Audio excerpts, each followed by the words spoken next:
வணக்கம். காரேஸ்வரா கிச்சன்லேருந்து கலா பன்னீர்செல்வம். இன்றைக்கி நம்ம வந்து தேங்காய் சந்தவை எப்படி தாளிக்கிறதுன்னு பார்க்கலாம். அந்த தேங்காய் பால் எடுத்து இந்த மாதிரி நம்ம தாளிச்சிக்கலாம். பேச்சுலர்ஸும் டக்குன்னு கடையில் விற்கிற சந்தவை பாக்கெட்டு கூட வாங்கி தாளிச்சிக்கலாம். வாங்கி இப்போ அதை எப்படி செய்யறதுன்னு பார்க்கலாம். இப்போ எண்ணெய் ஊற்றி வச்சுருக்கிறேன். எண்ணெய் காஞ்சிச்சு. கடுகு, கடலைப்பருப்பு கொஞ்சம், முந்திரி எல்லாம் ஆப்ஷனல் தான். நீங்கள் வேணும்னா வெங்காயம், வரமிளகாயம், கருவேப்பிலை, சும்மா உப்பு, தேங்காய் கொஞ்சம் போட்டிருக்கேன். ஒரு மூடி தேங்காய்.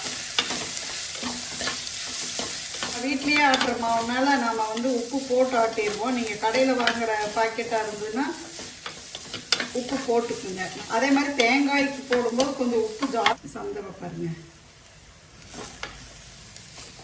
கடையில் வாங்குற சந்தவை பாக்கெட்டாக நீங்கள் ஒரு 2 நிமிஷம் இட்லி பாத்திரத்தில் வச்சு நல்லா தண்ணி கொதிச்சதுக்கப்புறம் 2 நிமிஷம் விட்டிங்கன்னா போதும். மத்தியானம் லஞ்ச் பாக்ஸுக்கு சூப்பராக இருக்கும். 10 நிமிஷத்தில் ரெடி ஆயிரும்.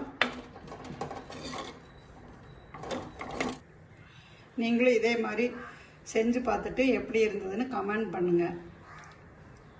நன்றி.